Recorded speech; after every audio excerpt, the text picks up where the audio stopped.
Hey everybody, Desert Guardian here, and I've got something really nice to show you, something brand new from FN. So let's take a look and see what's inside the box.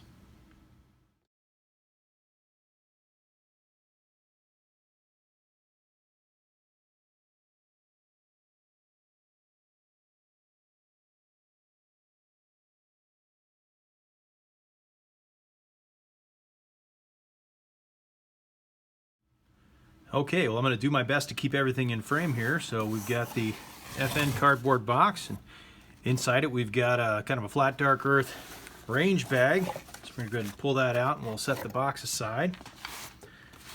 Got the nice embroidered FN logo on it. And let's see if I can find the zippers here. There we go.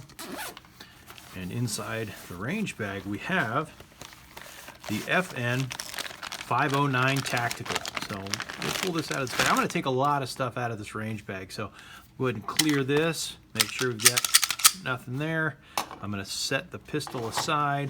I'm going to set one of these magazines aside. And in this pouch here, we've got a whole host of other goodies. So I'm going to pull everything out. I normally don't pull everything out, but this time I'm going to, and you'll see why in just a moment. So I'm going to set the range bag aside, and we'll take a look at all this stuff. So first off, we've got the FN 509 Tactical Pistol, 17 round magazine, 24 round magazine. And in the pouch, we've got our owner's manual. We've got two interchangeable back straps. One's obviously on the pistol already. We have a whole bunch of plates and screws here. More paperwork. A second recoil spring and guide rod assembly. And of course a lock that most guns are going to come with. So we're going to get to all this stuff in just a second. So let's take a look at the FN 509 Tactical. So here it is. So you may have seen in my other video I did on the FN 509, it's kind of a very similar looking gun, other than it is black and it doesn't have some of the extras that the 509 Tactical has on it. So this is a 9mm. It is double action, striker fire, auto loader.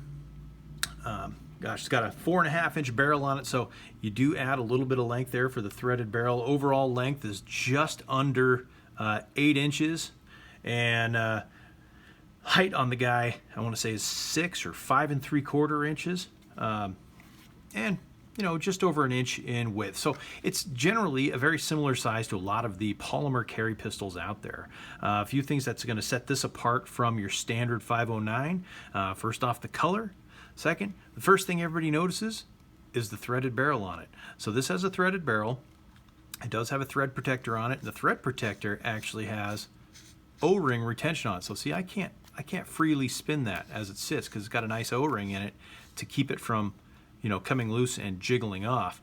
A lot of threaded barrels are just a standard steel barrel with an aluminum thread protector on it that'll just spin freely. So yeah, it's got the threaded barrel on it. Cold hammer forged, stainless steel. It's got a recessed target crown on it, so it's got a little bit of a crown to it.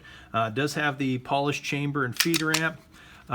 All polished up and ready to rock in there. It runs that 1/2 inch by 28 thread here, so it's a standard 9mm thread that you're going to find for many comps or suppressors, things like that.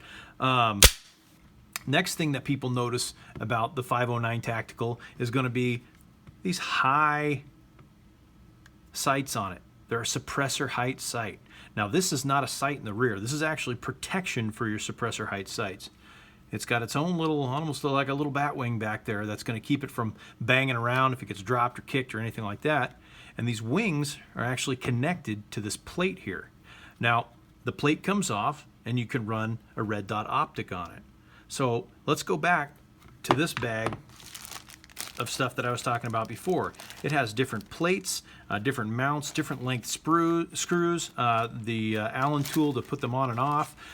So it is designed to accept most of the major brands of red dot sight. So it'll run most of the commercially available miniature red dots on them. It has a platform that accepts, I want to say, more than 10 different brands of red dots. So you don't have to mill the slide at all. It's already set up for you. And like I said, it does come with the adapters and plates for all the different red dots that you're going to find on the market today. Will it fit everything? Probably not. But it says, I want to say in the owner's manual, 10 or more than 10 of the readily available ones. So all the plates and everything in this little bag, what they do is they allow for the different brands of micro red dots to sit at the right height for the suppressor height sights, because you want to have a co-witness in there. And it does have a factory, super bright white ring on the front and night sights. And another thing about the ramp on here is it does have a texture on it here. So if you need to rack it on your belt or your boot or something like that, that's what it's designed to do. It's gonna catch on whatever you want to rack it on. All right, let's take a look at the trigger. So the trigger on it has a hinge style safety. They say it has a 5.5 to 7.5 pound pull. Now the hinge style safety is sort of reminiscent of the, well, obviously the 509 series, but Smith & Wesson has it on their M&P series. It's a little bit different than the kind of a scissor style that a Glock has on it, but it does incorporate that trigger safety the same way. You see right back here, the trigger's not going to pull.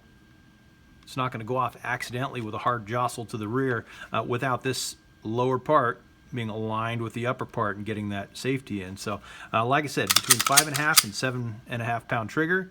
So you've got the take up and the brake. Show you the reset. Reset. It's a nice tactile and audible reset on it. I'm actually pleasantly surprised by that compared to the basic 509 version. Brake. Reset. Brake. So the trigger actually feels pretty good for a factory trigger. Now this is brand spanking new. It's never had any rounds through it, so there will be a little bit of a break-in period. A lot of things that I've read on it say that you start off at the 7.5 pound, you drop down to a 5.5, 6 pound after a couple hundred rounds through it. But yeah, good feeling factory trigger on it. So as you can see, it has really nice texturing all the way around. Nice aggressive front strap. It does have an aggressive back strap that you can replace with 2 different sizes. Aggressive stippling on the sides. This is almost more of a kind of a traditional stippling style and a checkering here.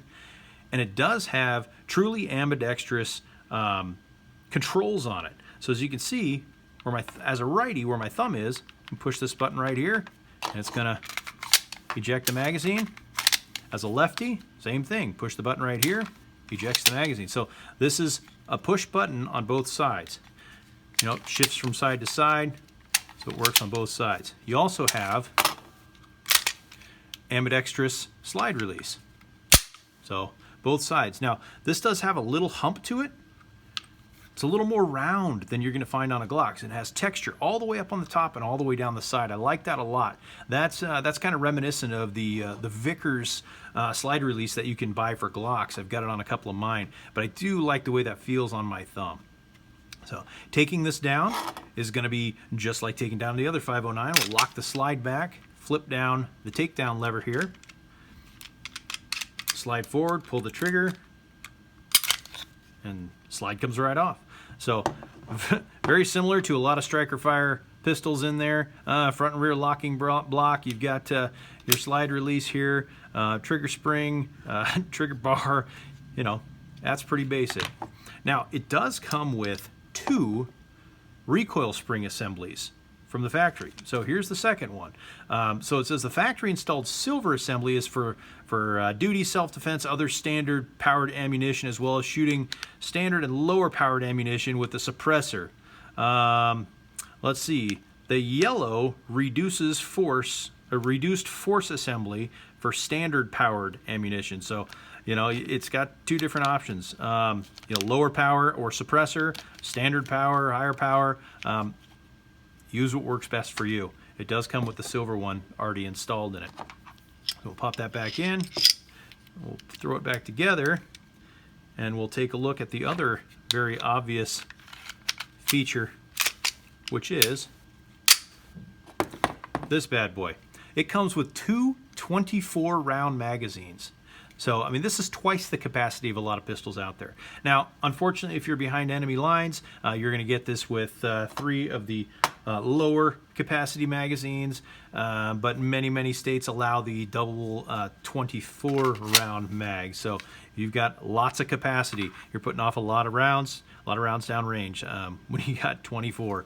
So yeah, that's another characteristic of the 509 Tactical. So, we do have the standard rail on it. It does have lots of options for mounting lights, mounting lasers, whatever you want to put down there. But yeah, that's it. That's the FN 509 Tactical, and I got to tell you, I like it a lot. Feels good in my hand. I love the coloring. Love all the features it's got, from being optic ready all the way across the board to suppressor ready up front. The ambidextrous controls make it real easy to use. It has a great grip angle on it. No front finger grooves, anything like that to get in your way. When the magazine's in, you've got a little bit of a lip down here on the bottom. There's no holes or anything like that to pinch you or anything to that regard. Yeah, very comfortable in the hand. I can't wait to go shoot it. Hoping to pick this one up here pretty soon, get it to the range, put some rounds through it, get it all dressed up with a bunch of parts, and yeah, that's it. The 509 Tactical. Beautiful pistol. If you guys have any questions, comments, concerns, feel free to leave them below. Love to hear from you. And hit that subscribe button. You know, that helps out a lot. You can see all kinds of new stuff. I try to get a video or 2 up a week, get some new cutting edge stuff. But this one, the brand new FN 509 Tactical. Hope you enjoyed that today. Questions, comments, concerns, leave them below. That's it for now. Desert Guardian, out.